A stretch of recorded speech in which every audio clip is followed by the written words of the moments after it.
আসসালামু আলাইকুম দর্শক, আপনাদের সামনে নতুন আরেকটি ব্লগ নিয়ে আসছি। দুইজন লোক মানুষ আমাদের সামনে আছে, আমার কাছেই আছে। একজন হচ্ছে সজীব, ইনি কিন্তু শারীরিক, মানসিক এবং অনেকগুলো আসলে প্রতিবন্ধী। একসাথে মানুষের কতগুলো প্রতিবন্ধী তা আসলে আপনাদেরকে কিভাবে বুঝাবো, আসলে আপনারা বুঝতে পারবেন না যদি না দেখতেন সামনাসামনি। এই সজীবকে অনেকে চিনেন, আবার অনেকে চিনে না। এবং দ্বিতীয় লোকটি হচ্ছে যে এই যে আমার ভাই, এর কিন্তু একটা হাত নাই, তারপর উনি কারো দুয়ারে যান না, নিজে কর্ম করে খান, এক হাত দিয়ে খান। তো ভিডিওতে অবশ্যই আপনাদের এদের সামনে আমরা কথা বলবো, পুরো ভিডিওটা দেখার জন্য আমন্ত্রণ রইল। নতুন একটা ভিডিওতে আমরা লইয়েছি নতুন একটা জায়গায়, আর নতুন একটা জায়গায় বই দইছে মনের কথা কমু, নিশ্চয়ই কেউ স্কিপ করবেন না, মনের কথাগুলো হুন্নে দেবেন অবশ্যই। দেখতেছেন চারপাশের পরিবেশগুলো আসলে কি সবুজ, এবিলের সবুজের মধ্যে হুইয়ে থাকতে ইচ্ছা করে, মনে হয় যেন চিত্রেই পড়িয়ে উব্বুরেই পড়িয়ে থাই, মনে হয় যেন হুইয়ে থাই। কিন্তু মূল কথা হয়েছে কি, এই জায়গায় কিন্তু চললেইছি। এই যে দেখতে পাইতেছেন সজীব, এই যে সজীব, এ কিন্তু প্রত্যেক দিন যখন মুই ভিডিও করি এই সময় কিন্তু এই লোকটা কিন্তু আসলে আইয়ে পড়ে। তো এই লোকটা আসলে যে কিরবিন্নে আইয়ে পড়ে আসলে নিজেও কিন্তু জানি না। এই সজীব কিন্তু সবসময় থাকে, কিন্তু এখন এই যখন ওরে ডাক দিই, এই সজীবের যখন ডাক দিই তখনও আয় না, তখন আর আরেক দিক আইডে যায়। আসলে ও একটু প্রতিবন্ধী, এজন্য আসলে ওর সমস্যা, এজন্য ও কিন্তু আসলে মূলত ভিডিওর মাঝখানে ডাক দিই যখন তখন আয় না, কিন্তু অথচ ও আইয়ে প্রত্যেক দিন মোর পাশে বইয়ে থাকে। এই যে এর শীতকালে কোনো শীত লাগে না। সজীব, শীত লাগে? অল্প লাগে না বেশি লাগে?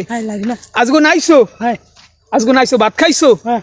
সজীব আজগো ভাত খাইছো। কিন্তু আসলে প্রতিবন্ধী, যাকে বলে শারীরিক প্রতিবন্ধী, মানসিক প্রতিবন্ধী, এবং ওর কিন্তু অনেক বয়সও হয়েছে। তারপরও আসলে আমি যে সময় ভিডিও করতে আসি সেই সময় কিন্তু আসলে ও আমার পাশে সবসময় এই ঘোরাফেরা করে। কিন্তু এই দেখতেছেন আসতে আসতে সজীব ভালো আছো?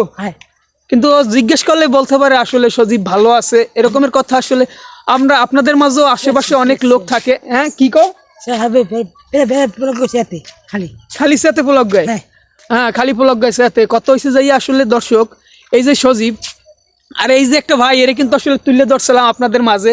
এই ভাইটার কিন্তু আসলে হাত নাই, একটা হাত নাই। এই যে দেখতে দেখাচ্ছি আমি, এই যে একটা হাত নাই, কিন্তু তারপরও কিন্তু আল্লাহ তাআলা তাকে এই এক হাতের মাঝে যে কি একটা শক্তি দিছেন, আসলে এটা আমরা কি বলবো, আল্লাহ পাকই জানেন।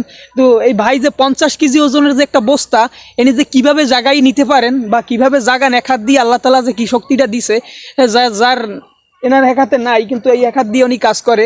খুব ইনি কারো কাছে যায় না, ইনি নিজের কাছে আসলে নিজে কারো কাছে ছোট আছে না চায় না, কিন্তু ইনি কর্ম করে খান। আর এই যে সজীব, এই সজীব এক প্যাকেট চিপস দিলেই খুশি। এই যে দেখতেছেন কি সুন্দর আসতে আছে সজীব। তুমি অনেক খুশি? চিপস কি খাবা? খাবা? ভাইয়া যাইয়েন না একটা করে রাখবো মানে। তো ভাই আসলে আপনার কি প্রতিক্রিয়া, কিছু সম্পর্কে কিছু বলবেন, যে আপনার একটা হাত নাই তারপর যে আপনি নিজে কর্ম করে খান?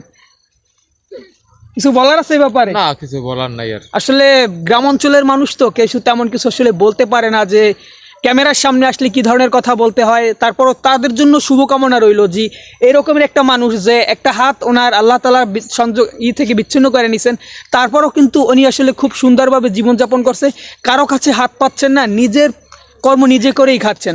আর দ্বিতীয়ত লোকটা হচ্ছে এই যে সজীব। আমি যখনই ভিডিও করি, যে সময় ভিডিওই করি, এই সজীব সে আইসা আমার পাশে দাঁড়ায় এবং দূরে একটু হাসে, আবার একটু হাঁটে, আবার একটু মাঝে দূরে একটু টিস্কেরি দেয়। দেখছেন কি সুন্দর হাসি, এই হাসিটা আসলে অনেক সুন্দর, সুন্দর তো লাগবে, অনেক সুন্দর লাগতেছে। দেখছেন এইরকম হাসি পাইতে অনেক সুন্দর লাগতেছে।